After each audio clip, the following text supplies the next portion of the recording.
What's up, gang? It's Deltia from DeltiasGaming.com here to bring you the Butcher revised and updated for update 1.6.5. And here we're doing two-hander and dual wield, primarily melee DPS. Really tanky, strong DPS character. Untitled Dragonknight. He's rocking about 10,000 DPS per second or more. And I made this build so you guys could do it, and it's flexible, and it's fun, and it's tanky, and you don't feel like you have a whole lot of pressure to survive. So, hopefully you guys like this build. I know I loved and enjoyed playing it. It's not too complicated, but it is sure a lot of fun. So in this video, I'm going to cover gear, skills, how to weave light attacks, champion points, everything you need to know to make your Butcher shine, and also make it flexible. If you want to use bow, you can too with this build. So let's get started.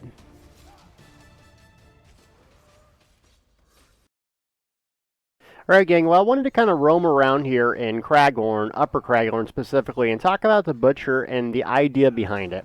First off, it's damage. You are a primary damage dealing machine. I'm playing a Untitled Dragonknight, though any race will work. Probably any race will work better than a Dragonknight, to be honest with you. The idea or premise behind this build is essentially to make something that you can have fun. It's not super hard or complex to understand or execute. And it produces high damage. So regardless if you're new to the game, maybe you just reach endgame, I know a lot of people are struggling to find out a good balance between surviving and doing high-end damage. So I wanted to create a build that was fun, really felt tanky, but yet you could do a lot of damage and compete, especially in trials or in dungeons. This is a PvE build primarily, however, you can change it and make it just as well a PvP build. And I'm using daggers and a two-hander, and we'll get to the reasons why in a bit. But it's flexible. If you want to change it to make something else more advantageous for you, great. So, in summary, this build is a good starting point for stamina Dragoknights that want to have fun in Update 6 and maybe tune it to their own liking, if you will. You're looking at 10,000 damage per second. It's not that hard to do that much damage. That's kind of the new benchmark. Over time, we're going to be able to increase your damage, but right now, 10,000 is a good number to, be competitive in trials and have fun. And like I said, you make these builds your own. If it doesn't work for you, flex it in and out. So the idea behind this, do a lot of damage, have fun, be tanky, and be able to customize it the way you want.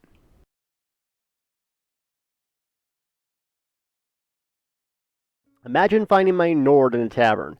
I wanted to talk about how damage dealing is done in Update 6. I think it's a misconception that not a lot of people understand how you're doing damage, specifically the buffs, the major and minor buffs. And we like to be a buff Nord, so I'm going to talk about that so you guys can use this information, whether it's a Dragonknight, Nightblade, Sork, if you play a Sork, just kidding, or my main Templar, because the buffs are what makes a difference in DPS. So let me specifically talk about that. When I talk about buffs, there's what's called major buffs and minor buffs. You can only have one at a time.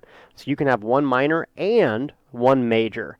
So in terms of stamina-based DPS, weapons, that's where I get my damage from. There's two really important buffs that we need to look out for. So you have some abilities that can do them, and also some passives, and also what we use, potions. So if you look at Flames of Oblivion, the thing that I'm looking for here is that while you have this active, it grants you major savagery, which increases your weapon, your spell and weapon critical by 20%. So let's just put this on. So right now I have, we're going to get to the gear later, 69% critical. If I swap in this ability real quick, turn it on, oh crap, am I going to kill an NPC? Hopefully not. Now I have 69. Make sense? So that's your weapon critical. Now you can have that buff on and a minor buff, a minor weapon critical buff. Now igneous weapons, people wonder about why would I use igneous weapons in this build. We're going to show you. Another buff that a lot of Dragoknights don't understand is if you use any Earth and Heart ability, you get minor brutality, which is 5% damage increase for 20 seconds. So now you're starting to see the numbers here. 10% critical, 5% damage.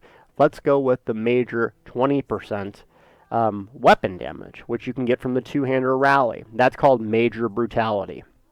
So hypothetically, you could have the major crit one, you could have the minor crit one, which I think the Sork gets. And then you could have the major weapon power and the minor weapon power, basically boosting your critical by 15% and boosting your weapon power by 25%. So the idea behind DPS for a stamina user is manipulating these and making these active at all times. That's how you do optimized DPS. Imagine how much more critical and weapon power you get with those things active. Well, let's see. So with Rally Up, with my major and minor, with my gear, I'm at... Oh, I gotta switch. That was a bad example. 3,200 weapon damage and 69% weapon critical. Now that includes a lot of different other factors. I'm going to show you the two later. But what I want you to understand is the major and minor buffs, how and why they affect your character. Finding abilities or a way to get those activated are key. Now let's talk about how I do it specifically in this build and my skill setup. Alright, we're just outside of Windhelm, and I'm going to talk about skills. So we talked about the passives and the buffs, how to keep those active. And actually, I don't even use any skills to keep those active. In fact, I found a way around it. If you notice, if you go to skills and crafting, alchemy. Now this is expensive, but it's very worth it. If you level your crafting all the way up to level 50, you can get 30% longer potion duration. You know I've made a million videos about this, but let me explain why this is so important. The reason it's so important, because if you use a weapon power potion, that lasts 40 seconds. So you can have two abilities to give you more critical and more weapon power, or you can use a potion. Now it gives you 40 seconds, and you have a 45-second cooldown. So the way around losing 5 seconds, basically losing 10% uptime to having those abilities active, is my gear, which I'll show you later. I have reduced cooldown on potions by 5%. So, it's not the most cheap way, I guess, to DPS, and I don't use potions that often, usually mainly just in boss fights, but it's a way to make things a lot less complicated. Otherwise, I'd have to load my bar up with something that had major savagery, load it up with something major brutality, swap back and forth using buffs all the time. Instead, I can just chug down a potion every 40 seconds, have those things activated. So let's see by example. So right now, I'm on my dual wield bar. I have 2,600 weapon damage and 59 critical, though I use one of those potions. 3,100, 69. Fire up igneous weapons, 3,200, 69. So, with just one buff in potions, we get this for 40 seconds. Once it comes off cooldown, we use it again. Yes, you're going to have to use consumables, but it makes things so much less complicated by swapping bars and using this buff and then coming back and using this minor buff. All you have to do, cast igneous weapons once every 20 seconds. And that's also going to restore 5% of your max stamina. So let's see the abilities and how I use them. The primary source of damage from this build comes from Dual Wield. Dual Wield got a really nice buff in Update 6. And along with the Dragonknight stamina changes, it makes it an awesome pairing for a Dragonknight DPS. So Dual Wield is pretty much our #1 bar that we're going to use. I'm showing you right now, basically what you're doing is applying a couple dots through Fiery Breath, new change, and then also Rapid Strikes to do damage. And that's really where we get our damage from. So let me show you here. The first thing you're going to want to do in this skill line is use igneous weapons. Igneous weapons basically cost magic, which is okay because we don't have really a need for magic besides this.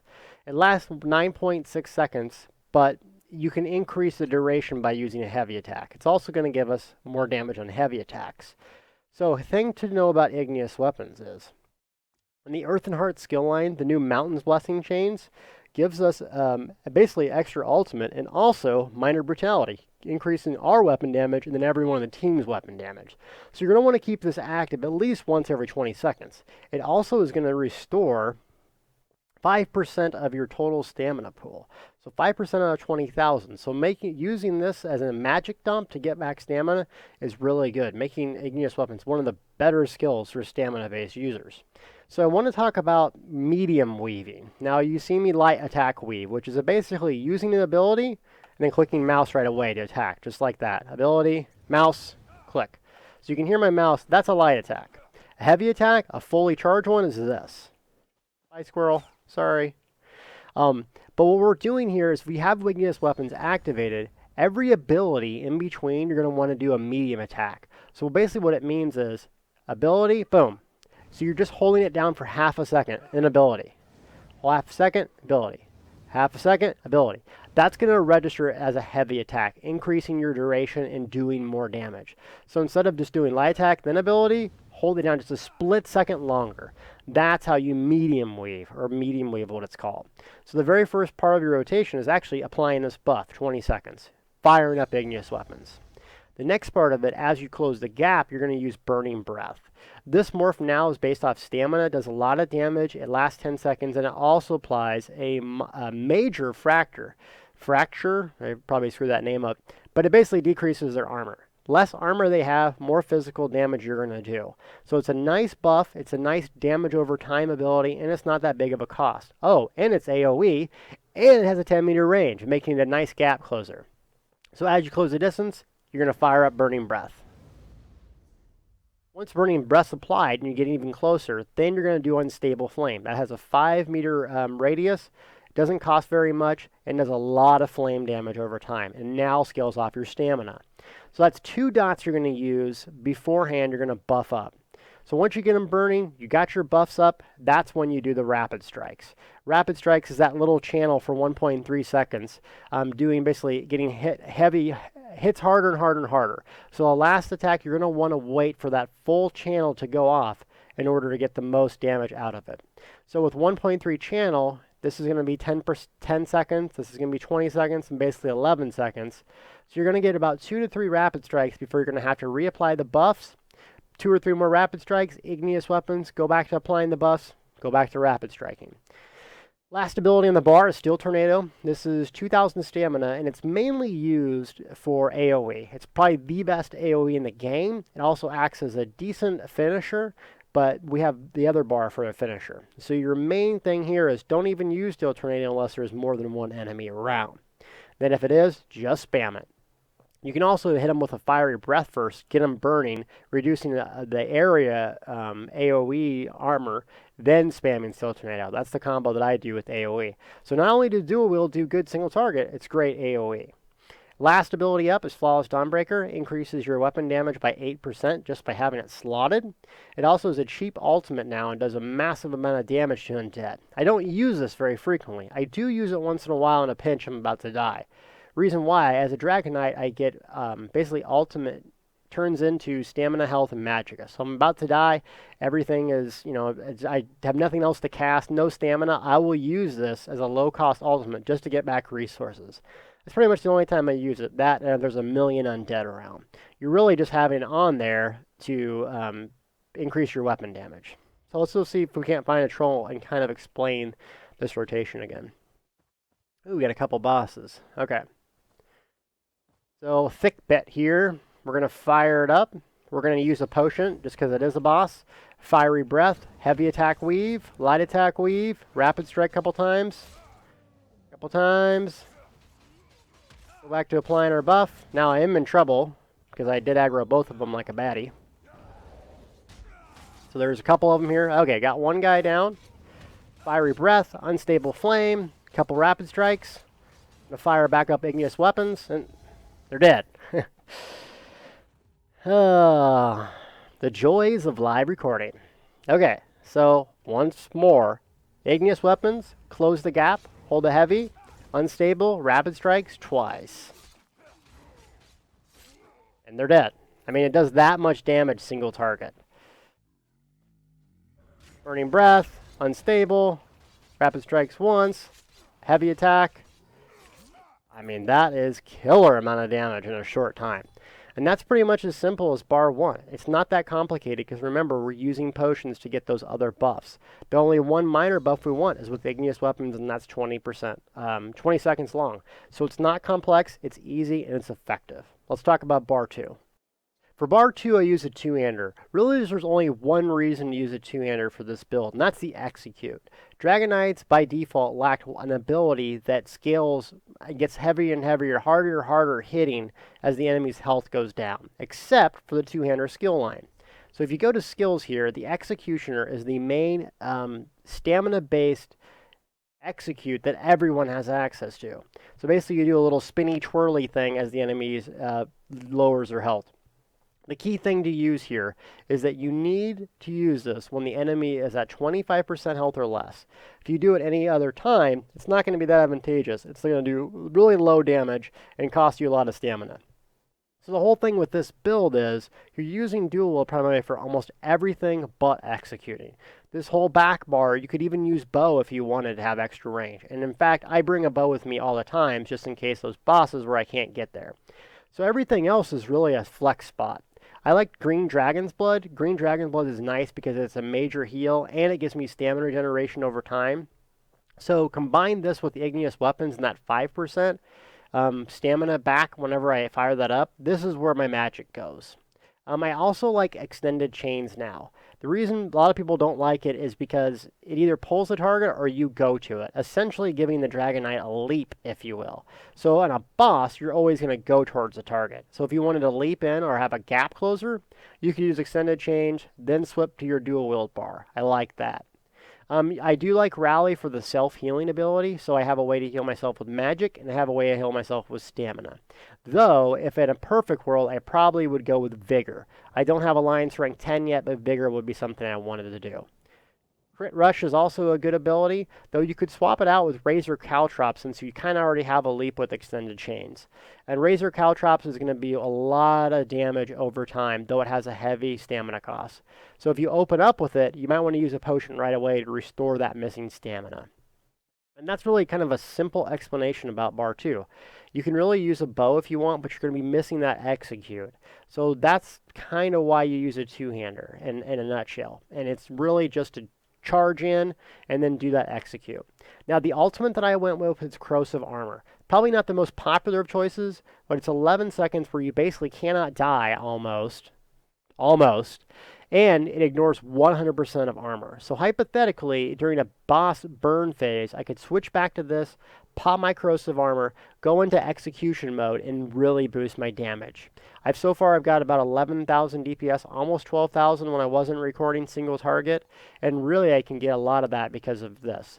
You could swap this in for maybe even Take Flight, a lower ultimate cost, maybe even Standard of Might for burning damage.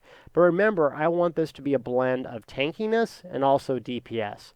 And I think Corrosive Armor, especially being a melee character, gives you an advantage. Because if you pop this, you can stand in red circles and go back to dual wield. So that's what I use for my skill bars. We are at the beautiful Al-Akir Desert. Love deserts. If you know me, military service, I served in Iraq. Why, that's a kind of a crap hole. I did like the Desert Nights.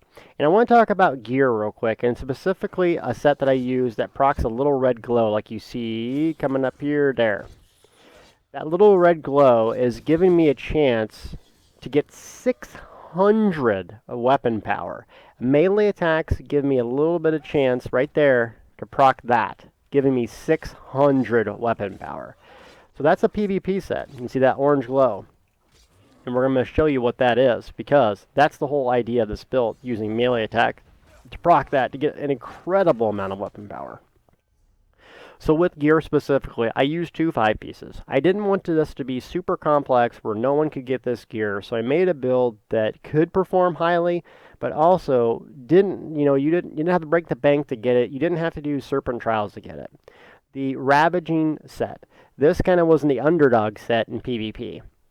It comes with rings, neck, and then 2 heavy pieces. That's right, 2 heavy, 5 medium is the setup I go with. So your melee attacks have a chance, 8% chance to increase your weapon damage by 607 for 10 seconds. So if you go back to what we were looking at earlier, if you have the minor buff up, you have your potion up, that's 3,200. You have 600, that's almost 4,000 weapon power. So that's why it's so important to keep on medium weaving those attacks in, because that's what's going to proc that Ravager set, making it just an incredible amount of damage. Because there is no soft caps, remember, so you can stack weapon power till you're blue in the face.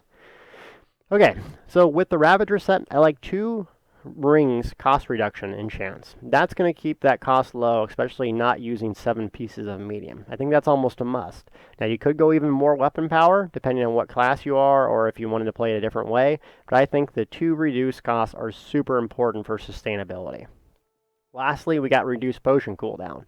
The reason I did that is so that you could have 100% uptime on critical and weapon power using your potions. Remember, 45-second cooldown on potions, 40 seconds for the effects, and if one 5-second enchant brings it down to 40 seconds, do the math, it's always up. Yet you do have to consume potions. So that's the 5-piece. Now I took the hands and then the legs. So these are heavy armor pieces right here, hands and legs. Now the other pieces I went with are Hunding's Rage. It's a craftable piece, takes 6 traits, because it's pretty easy to get a hold of and it's pretty effective to use. And you could do some mix-up stuff here. You could do a 2-piece Falcon Scoria and have, you know, these Hunding's Rage. I mean, you could do a bunch of different stuff. And Falcon Scoria are probably going to do more damage, but not a lot of people can get that. Not a lot of people have it. This is a way that you can get this gear and still be effective. Now, how do you get the Ravaging set? You can spend your AP Alliance points getting it, or you can buy it from a friend. If they have Alliance points, you can get it, and this isn't that expensive. The VR14 is 250,000, which is a lot. But you can buy the VR11 stuff, which is almost as good, for about 30,000. So if you're looking for a cheap 5-piece, this is good. I like heavy armor now, and in combination with medium, it makes me feel really, really tanky. So the glyphs that I use, I like to go infuse and divines mainly, and I have 2 pieces of impenetrable due to that Ravager set, thus giving me a little bit of an advantage in PvP. And I go health on my chest, head, and legs. They have the rest of the stamina. Pretty simple. My attribute points, I go 60 all the way into stamina. The reason being is I'm 21,000 health. So with 21,000 health, I don't need any more. I think 20,000 is a good benchmark. That gets me to 22,000 health stamina. I like the Warrior Munda Stone. The Warrior Munda Stone gives me more weapon damage, and that's kind of the centers around this whole build. I also am in a werewolf. It increases my combat stamina generation by 15%. So passively, not even in the form, I get a boost to in-combat stamina regeneration by 15%. I think it's worth it for a stam build. Now, if I were going to PvP a lot, I probably would go Vampire, because I think Vampire is just too good to pass up on PvP. Okay, and then for food. For food, you can use the double stat food, or you can get a little more flexibility with the tri-stat food. The double stat food is going to give you the most stats. It only lasts 1 hour, but you're going to get even more stamina and even more health. But you're only going to cast about 1 or 2 spells, and you're going to be done. And then the weapons, I went with Night Mothers to give me extra crit, and then Precise Trait. I enchanted one with weapon damage, and the other with reduced target's armor. I did have an axe on the back. You probably should use a sword, but I don't want to recraft it, so you could even use a master sword if you had one, a 2-hander. But you're going to want to use probably a sword for more damage. But this dagger specifically giving you more weapon crit due to the passive and dual wield twin blunt blade. So each dagger equipped gives me more. Swords might be more damage overall. Just depends. I don't know the math behind it, but for me, extra critical is always good, and almost being at 70% with the potion up at all times is a huge number to get. So another thing we need to add to our builds is also the champion system. Oh my god, after I kill this little nugget. Come here, you. How dare you attack me during a video? Don't you know I'm recording?